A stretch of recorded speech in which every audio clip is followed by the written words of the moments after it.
Welcome to our EcoClub meeting. I'm going to share our screen.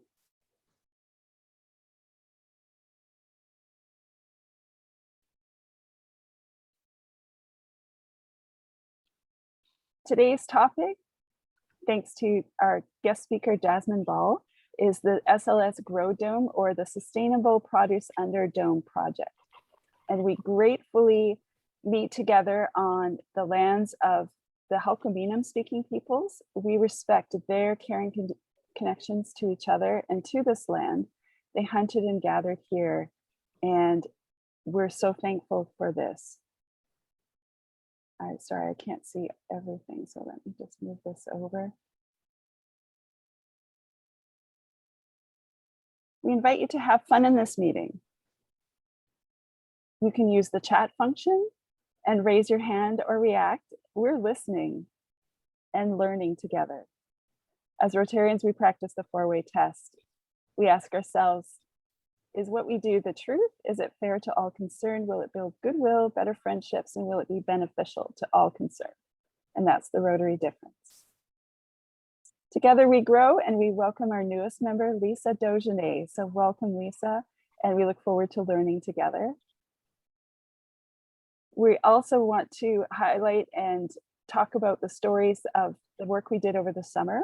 So in the next issue of the Shawnigan Lake Focus, we'll be talking about what Dinah and Pat have done along the corridor leading into the village with the planters. And we're really appreciative of this project and hope to apply more CVRD funding to this in future.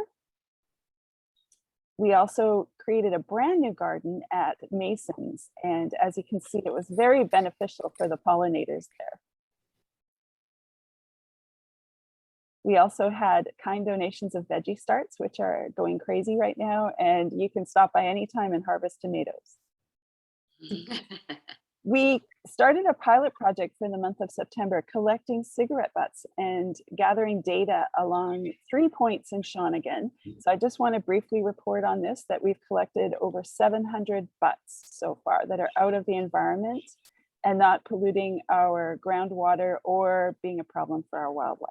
So it's a good start, and we hope to join this effort in future whenever the local groups or the Canada-wide Greener Future events are on. It's possible that our Rotary Club could sponsor collecting kiosks like these, and I think that we could definitely take a look at this if that's something the club would like to do. They're worth about $120 each. But it allows cigarette butts to be recycled. And I think this builds awareness for our environmental stewardship. We also have some exciting news in the works. We will be talking with CVRD Parks and looking to help implement some of the suggestions in the Think Shawnigan Village Improvement Guide. And, please look forward to this. We're going to be creating a collaborative document so that we can start to come together and create an action plan.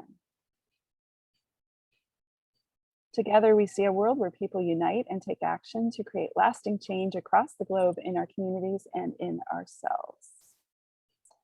I'd like to also highlight a bit of action closer to home. So tomorrow, there's going to be a watershed walk, rain or shine, sponsored by the Basin Society. But our club also will be highlighting this view from up on top of Mount Baldy. So thanks to Steve and his vision, we're planning for a sunrise hike in about a month from now. So we sent a poll to all our members to decide whether it would be Saturday, the 23rd, or Sunday, the 24th of October. So stay tuned for more details. Steve will send it to us all by email. So thank you, Steve. Today, there's a couple of things happening, so I want to draw your attention, of course, to the cleanup in the Cowichan Bay Estuary. It's a partnership with Relax Collective, led by Ben Riel, who's a member of our club, and also the Youth 2020 volunteers, Youth Cowichan. So that starts at 10:30 down at the Cowichan Bay Estuary. We also have the Cowichan River Day, and this is a huge opportunity to connect with our First Nations neighbors and to learn through hands-on activities and to understand the life that the river gives and how to protect it. And I want to welcome our guest speaker, Jasmine, who is joining us as we move through the last of these slides. Coming up next Thursday, I just want to highlight that it's a day of listening and understanding and walking our talk in a reconciliation. So if you do have an opportunity to join in this, it's happening here in the Cowichan Valley at VIU, and it will end at Cowichan Tribe's soccer fields on River Road. So let's all join together and welcome our guest speaker, Jasmine Ball. She's a teaching horticulturalist at Shawnigan Lake School and a member of our EcoClub. So welcome, Jasmine. Thank you for joining us. I'm going to stop sharing my screen now and make you our co-host. Oh, and you're outside. That's fantastic. So feel free to unmute yourself. This is great. We'll get an actual tour of where you are. So my original plan was to do a PowerPoint presentation, and unfortunately I was having some technical difficulties in getting that running for whatever reason. I got a new laptop and I switched everything over and came in that. So today I thought, what's the best I can do to give you kind of an immersive experience and also show what we've been doing. I'll just run to the growing dome. So I made it. I thought I could just bring you on a virtual tour and show you what we have going on here. So I'm going to. Fantastic. So we'll start going right through the doors.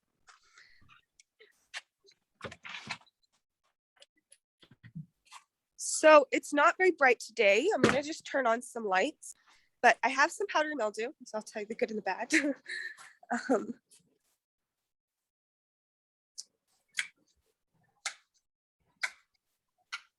Okay, so I'll start by explaining the infrastructure, because that was one of the things I really wanted to go over. We have this space, this growing dome with these triangulation patterns, and by having this base shaped as a dome, we get more sunlight captured inside the growing dome, which means more hours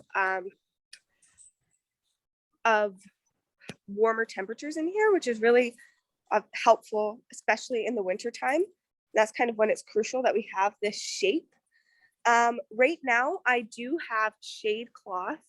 I do need to take it down, but in the middle of summer when it was quite warm, it was pretty important in not letting the plants burn.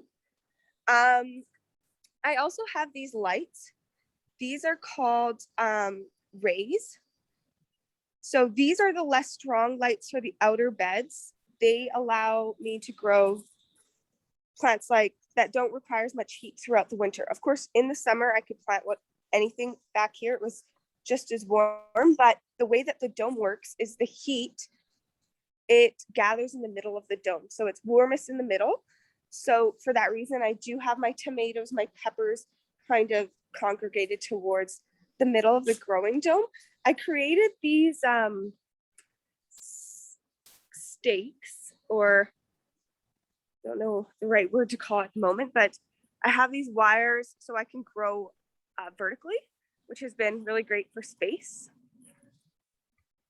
And then here I have the Viper lights. They're much stronger light, as you can probably see right here. I feel blinded sometimes looking at them. Right now I didn't turn them all on, but they really allow me to grow year round. I'm not heating the growing dome. I'm relying on light for a heating source. And yeah, so this is a guava tree. I'm expecting it to be ripe in November. So, and then we have over here, basil. This is kind of my herb area, the carrots in the middle. I have the fans. So I have both fans that are blowing air from the outside in. Then I have 2 ventilation fans at the top. But you can see they're not running very much right now. It's not very warm in here. It is, so for today it's 17.4, and you can see that the high for yesterday in here was 33.1 and the low was 16.6, meaning that in the middle of the night it was 16.6. So we're not experiencing the same temperatures as we're experiencing outside. And that brings me to a couple more infrastructure components. I have this Quest dehumidifier. Right now my humidity is 53%. We want it to stay below 70% at all times. I keep the door closed at the moment. I've been having a hard time getting pollinators, and having the door closed does drop my humidity. And then here I have a tank filled with water. And I don't have any fish in here, but the reason we have the tank is to help control the temperature in the water. I'm sorry, in the growing dome, because the temperature of water does change quite a bit slower than the temperature of air. And while this isn't necessarily always crucial in the winter and in the heat of the summer, this does stop us from going into in the winter into the freezing temperatures, which we just cannot grow. And if it drops below freezing overnight, a lot of the crops that I want to grow. And then in the summer, it just kind of slows down the rate of the temperature rising in here, because again, the water doesn't change temperature as fast. And the way that this works is it captures extra heat from light that is reflected off of the reflective paneling. So yeah, and I can do kind of maybe a more in-depth tour, but what I do, so I'll show you what we did just on Wednesday. We are kind of getting ready for our next crop. So we just seeded some cucumbers, tomatoes, and peppers. We'll be continuing more of this. I'm kind of focusing on things like, so that's habanero right there, it's ripe, but I've been focusing on hothouse crops to an extent because it is something that I can provide a lot of. These tomato plants I planted in, we planted them in the ground in early May, so a little bit late, but they're still going strong. And I've been doing something called the lean and lower. So for instance, let's go over here and you'll see I do have powdery mildew, but I've been controlling it, so the new growth is very healthy. So this plant starts here and then it is growing up here. So I don't know if you can tell, but it is about 3 feet to the right of where it began planting, where it is planted in the ground.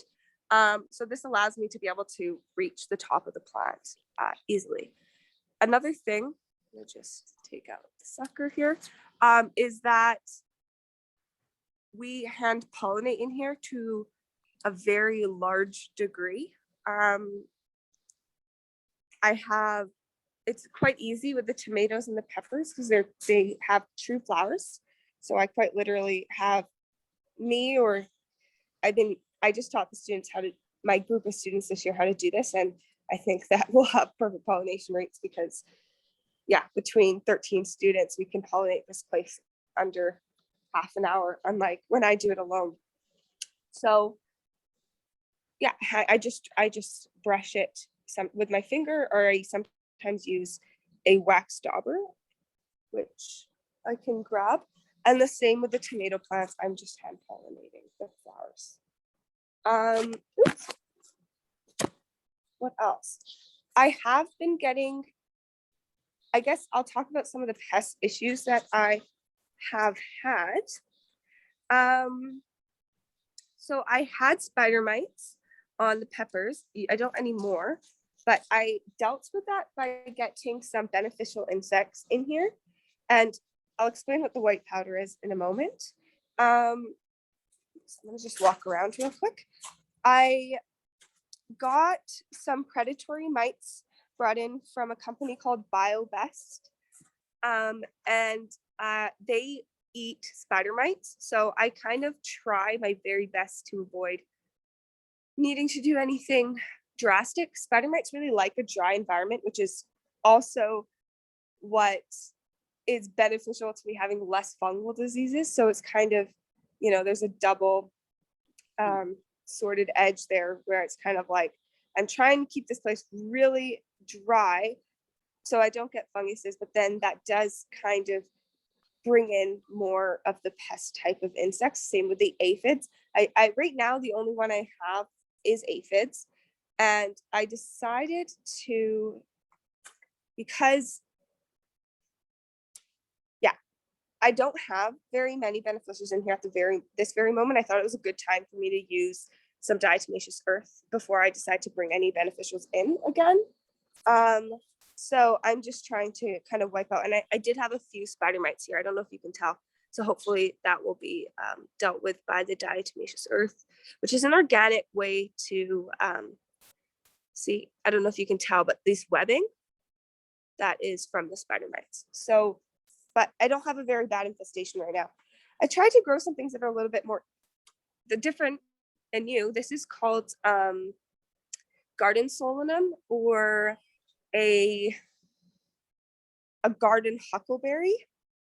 It's not the huckleberries that we find in the forest. It's actually from Africa. They're not quite ripe yet. They're still a little hard, so I can't actually tell you what they taste like. But yeah, we tried something new. And the students also, they're really into berries that were different. We have Alpine Strawberries growing. And I was worried that it would be way too warm in here over the summer, but the plants look pretty strong because I started them from seed. I have goji berries started. That will take 3 years to go from seed to being able to harvest. But yeah, so we will have more variety in here soon, hopefully. Another thing that I have that's quite interesting is I have turmeric growing. And then I also have a couple other things. So this turmeric's doing quite well. And then, so here's some celery. Just seeded some beans right in the front of the celery. So hopefully we'll fill the space here. So I have parsley, and then I have, where is it? Some ginger. So this is the ginger root growing. Yeah, and very, very fragrant greens. You can use the greens as well. And when you grow the ginger yourself, you actually don't need to peel the skin off the ginger. The skin kind of comes after once you have it dry and it kind of forms. So if you use it fresh, it's quite a bit stronger. What else? I've been growing these really cool, I'll see if I can, these are, I don't know if you've tried these before, but this is a lemon cucumber. So they grow, I'll look for one that's right. I have really bad powdery mildew, and I really should take this plant out, but I think it's just the way that it's decided to, I bind it up here, I really like. So kind of, but I've just harvested all the ripe ones, but yeah, they grow in like this and then they turn yellow. So that's another one that I planted mostly because the kids really wanted to at the end of last school year, as well as the Mexican sour gherkins. I do have a little, this is a worm farm that I've kind of got going on. It's been really good. And then finally, I don't think I mentioned that I have these eggplants, and I specifically find the eggplant flowers quite lovely. And I hand pollinate those just like that.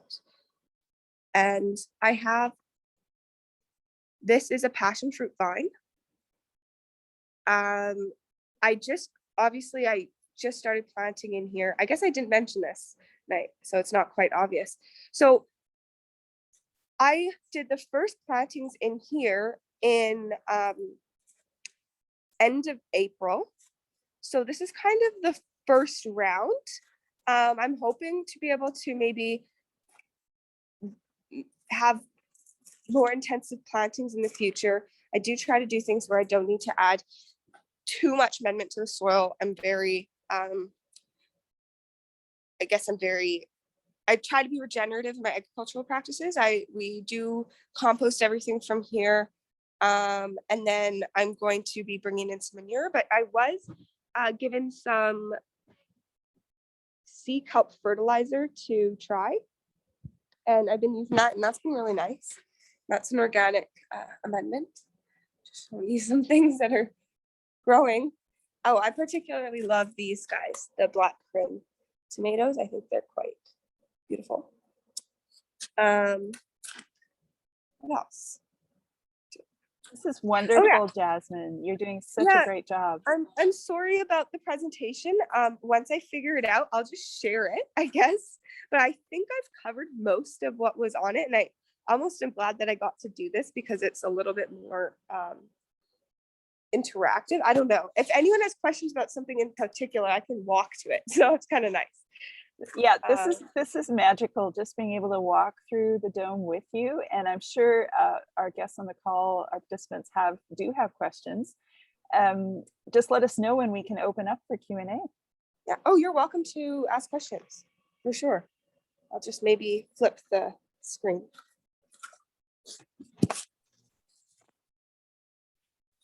So Jasmine, I do have, my first question is, how do you get students into your program? So do they voluntarily sign up for it, or is it, where do you fit in the curriculum in Shawnigan? So I'm considered a co-curricular. So I'm not one of their academic courses per se. I'm more of, they used to call it their fine art, but they've changed it to the 360 because fine art wasn't encompassing of everything that was offered at the school. So I work with the students twice a week. I have a group of 13 that I've decided to split into two because it's definitely difficult to work. I feel that working one-on-one is the best way to go. And so, yeah, so I'm going to be doing two groups. I've been doing them as one group. We're splitting coming up on Monday. So yeah, but the way that I got them to join, I should say that all students have to do a 360. So in the sense that this one isn't mandatory, doing one is mandatory. The number for most of them is around the same number I have. So that means compared to last year, because last year I didn't actually have the plantings in here, I only had 3 students. And one of these students is actually interested in pursuing agriculture. So that's really exciting to me, at least. Just being able to have this experience in the high school setting, I don't think is very common. I definitely didn't. But yeah, so in terms of getting students to join, we did have a fair that we did in the first week of school, so students could see kind of what their options were. But I think that I'm getting some, people are spreading, now that I have 13 kids, the word's spreading. So before it was with 3 mouths, and now I have kids coming in every single day, coming to look. Oh, I heard about this, I heard about that, can we come and look? So yeah, it's very exciting, to me at least. Yeah, very exciting. That's fabulous. Does anyone else have any questions? I jotted down some of the points about your pest issues and how you're solving them creatively and holistically. Compost, how you fit in with the school, maybe organic waste wise, if there's any collaborations going on with the kitchen. Yeah, so for the most part right now, I don't use all the compost from the kitchen, but I do use all the coffee grinds from the school. The reason I don't use all the compost from the kitchen is because right now And we are working on changing this system. Right now it has, you know, the compostable plastics mixed in and things like that aren't really properly compostable for the sense that we're trying to use it in. And I actually would argue are just not properly compostable. They're maybe biodegradable over a period of time, but you wouldn't want to put it in your garden compost mix. And that is for certain. You don't want those polymers in your compost mix. So for that reason, we haven't fully adopted the school's compost, and the school is looking in a new direction, I believe, for the composting system. And we're just kind of trying to figure out actually something that's interesting that we're doing. So although I don't have my own class, I do collaborate I'm a part of the science department, and I collaborate with all the science teachers. So certain units will do lessons that are covered inside the growing dome. And so for instance, right now, the environmental science 12 course is doing a project where they have to feed 10 people using the growing dome and an acre of land, and they have to plan how they're going to do that. And then I get to help in teaching in that class. So yeah, so I am definitely reaching beyond my 13 students that signed up for the growing dome. There's quite a few classes that run through here. I have social studies wanting to do their sustainable development goals related to food, kind of, and tying back to our local foods with the growing dome. So there's quite a few different ways that we can do this. That's not necessarily signing up for class, but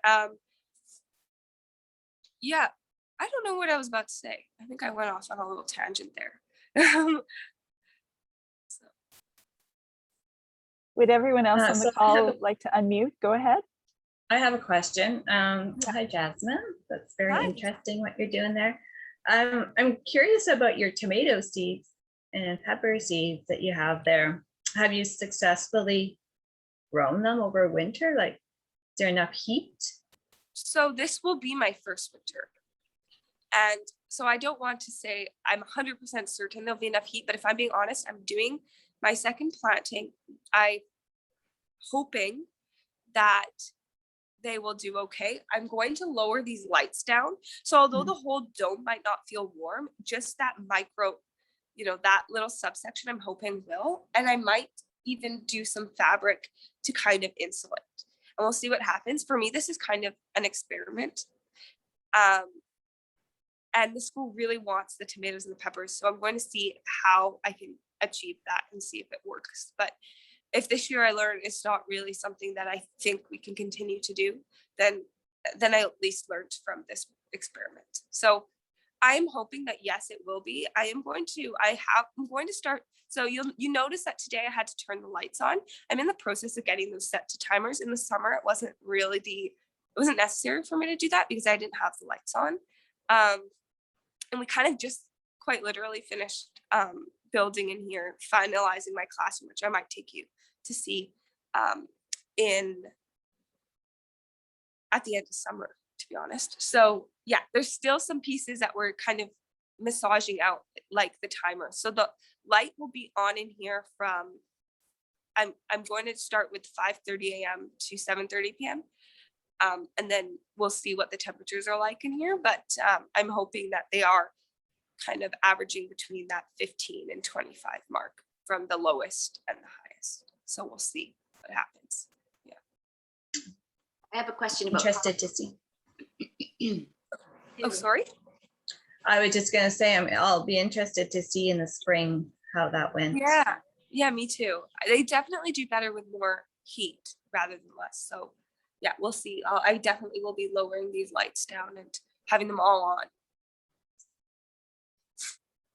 Hi, Jasmine. I have a question about the pollination when you are using your finger to pollinate the flowers or to, shake the pollen off the flowers. Yeah. Are you taking them and then placing that pollen somewhere else, or it's just? No, very good question. So I meant to mention this. I'm going to show you. Oops. So we have two different types of flowers. We have the true flowers, which are on the solemnum plants, which include the tomatoes, peppers, and eggplants. And they actually have both female and male hearts on the flower. So when I shake it, oops, I meant to flip this. Let's find one that's really easy to see. So this one's really nice. So in the middle,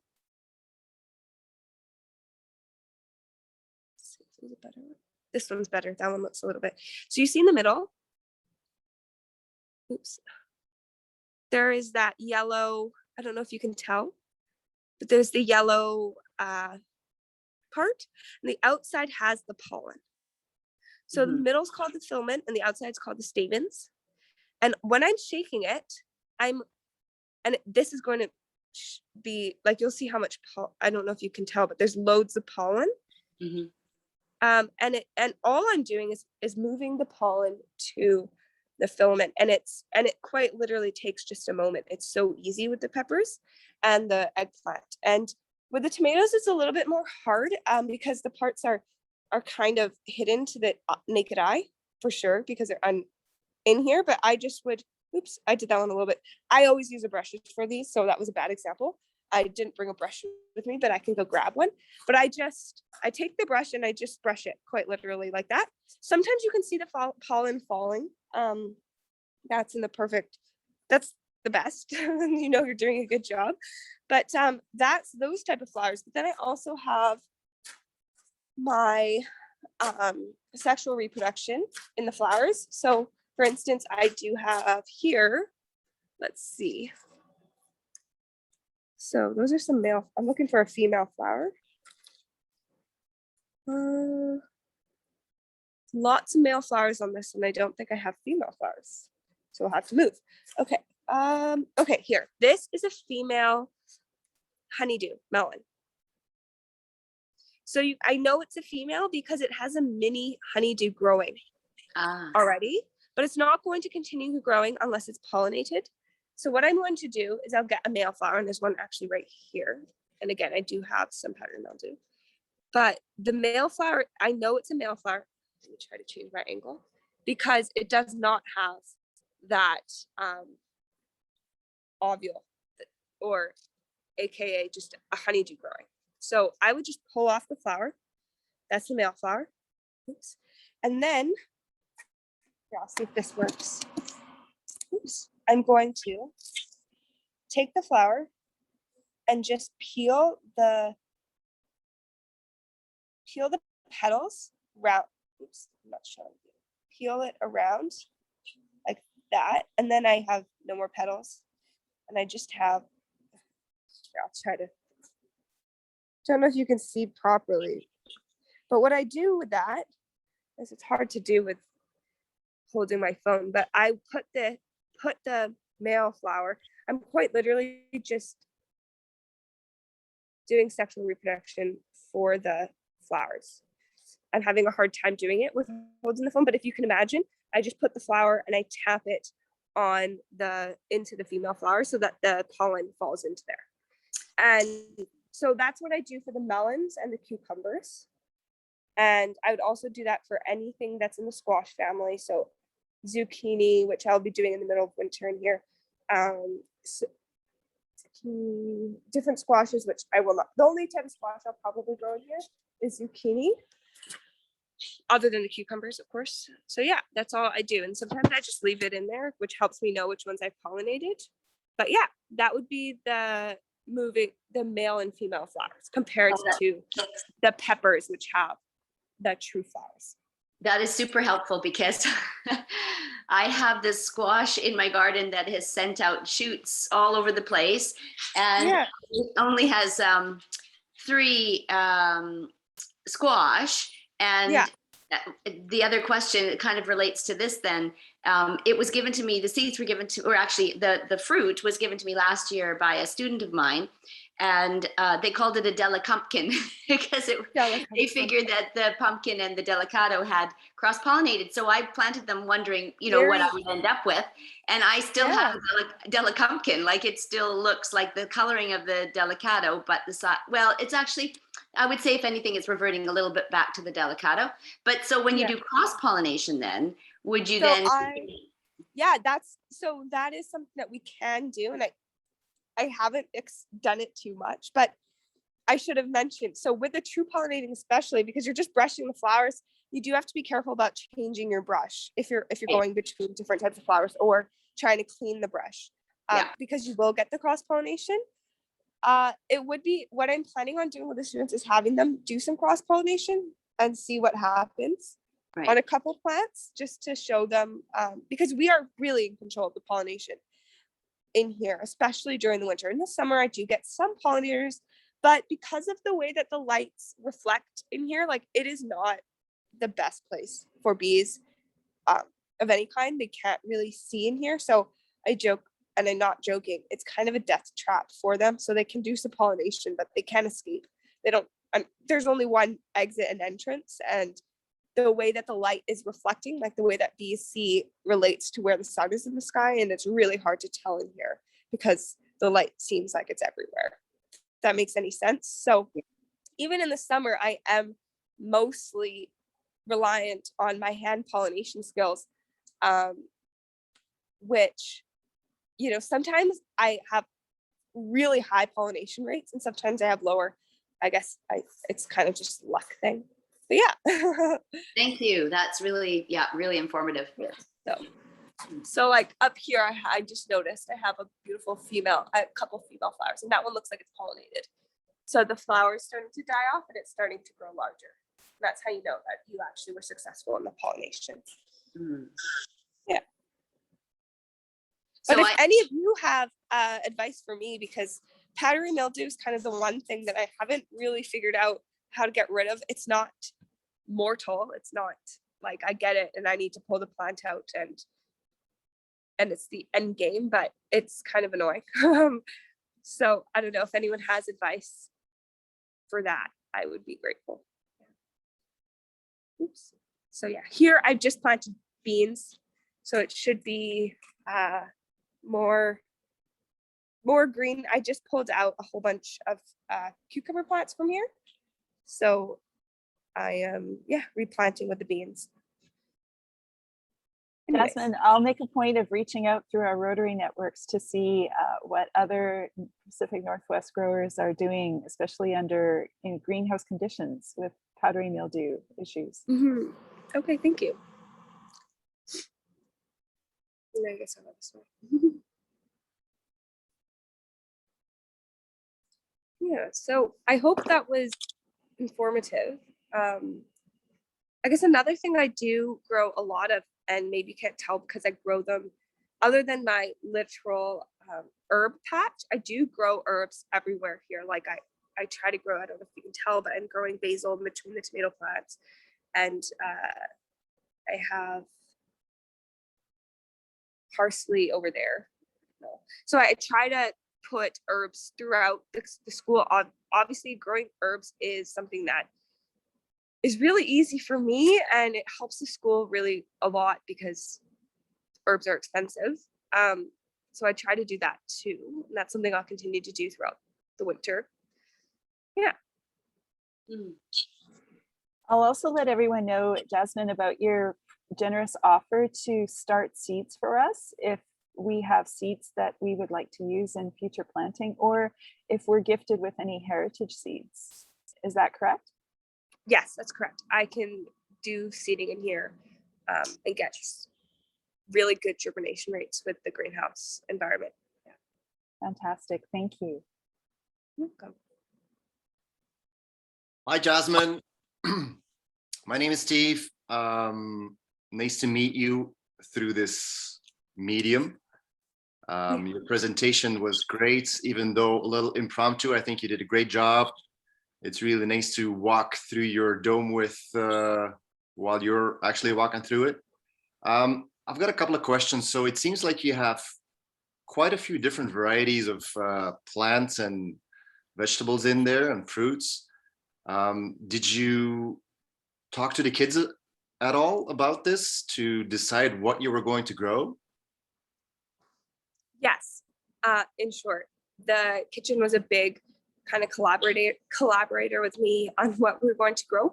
But I also, a lot of things that we grow in here are because the students really wanted to grow them. Like the lemon cucumbers obviously aren't necessarily something that most kitchens are begging for, but it's still something that I think students didn't know existed until they saw it grow. So stuff like that in the garden, solanum, the African huckleberries, and the turmeric and the ginger are mostly for the students to kind of see the process of growing something that is new for them. But otherwise, very, very consulted through the kitchen. Yeah, absolutely. Okay. And then my other question was, so in the bigger sustainability scheme of things, I was wondering if you could share your thoughts on what are sort of the benefits of a growing dome like this going into the future.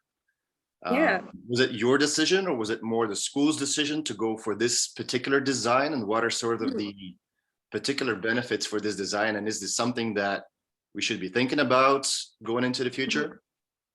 Yeah, so I was hired here after the growing dome was already being built. So a donor that actually has a growing dome in Whistler at the Brew Creek Center, and you can look up the center. They have a really nice growing dome that I think they're under their 7th year of growing. So they have quite a few tropical trees. But anyways, they donated, and then I was hired on to kind of manage and help design how we would build the interior of the growing dome. So that probably answers that question. I do think that having a growing dome, or even possibly a greenhouse, but I'll explain why a growing dome is different from maybe a traditional greenhouse. So because of the dome structure, it being round, we get more capture of sunlight throughout the day, because at every angle, the light that the sun is from over the dome, you get kind of an equal distribution of light, if that makes sense. So because of that, without the light, so the reason the growing dome is designed this way is because it's actually designed to be able to grow without lights at all times of year. And it was designed in Colorado, and my partner's from Colorado, and he can agree with me on this, that it's a really harsh environment to grow in outside. You have a very small window because the temperatures change so fast. So even sometimes in the summer, they'll have degrees, their temperature will go down to 0 in the night because of the high elevation. So it was designed for that type of environment to be able to provide longer growing season, because it does not get as chilly at all, not even close in here at the nighttime. Now here, we don't have as intense of winters, nor do we have as big as of temperature influxes. It is still very beneficial to have a growing dome in this environment, especially if you want to grow in the shoulder seasons. I personally choose to use the lights only when necessary. I want this to be a sustainable space that doesn't use too much energy. So part of me, like on sunny days, even now at this time of the year, like yesterday, I did not need the lights to be on. I noticed when I came in here that it was quite dark. I will be turning these to timers, but yeah, so for the winter months, they will be under the lights. But for the summers, I kind of have it as we're going with the natural light cycle. I don't even supplement in the early morning and late evening. Some growers do that, but I choose not to, because, and I think part of the reason I don't really need to supplement with the early morning light and the evening light is because it is so warm in here. It doesn't cool down as quickly because of the tank and the way the space is designed. So I definitely think this growing dome, it cannot grow enough food, obviously, for 550 students. It just cannot. But if this growing dome was in a family's backyard, or maybe 2 families shared it, it could provide enough vegetables for up to 10 people if done correctly. So in the sense that growing our own food is becoming more and more important, with the way that the food system is kind of, with certain food issues in the world right now, it's kind of being able to grow your own food is a huge privilege. And this kind of allows people to be able to do that, especially, I think. So I don't know if that answers your question. That was great. Do you have any sense of what the cost was of this design? Sorry, I missed that. Do you have any sense of how much it costs to build this? Yeah, I believe that this growing dome, I don't want I believe this growing dome costed about $40,000, but yeah, I think that was, yeah, I don't know the exact cost, but I think that's about the right number. But Okay. that's not including the raised beds, I don't think. I'd have to look.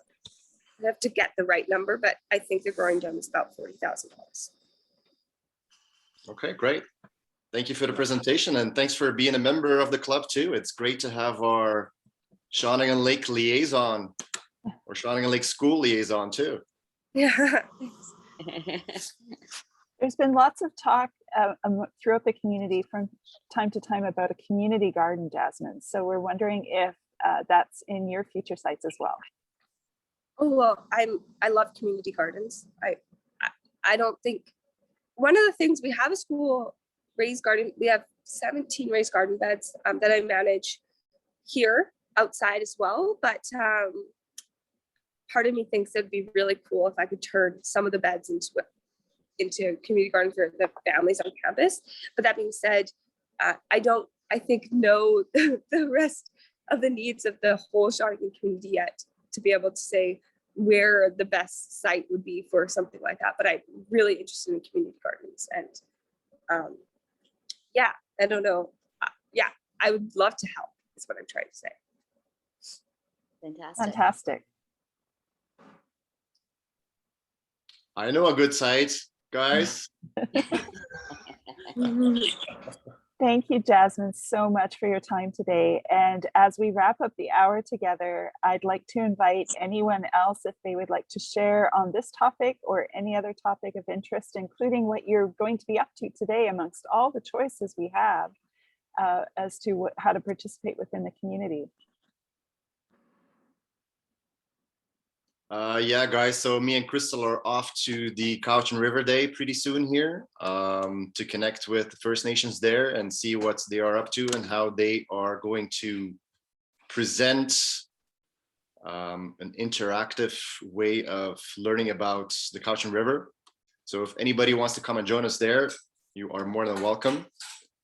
I think tomorrow I am going to the watershed walk too, the creek walk as well.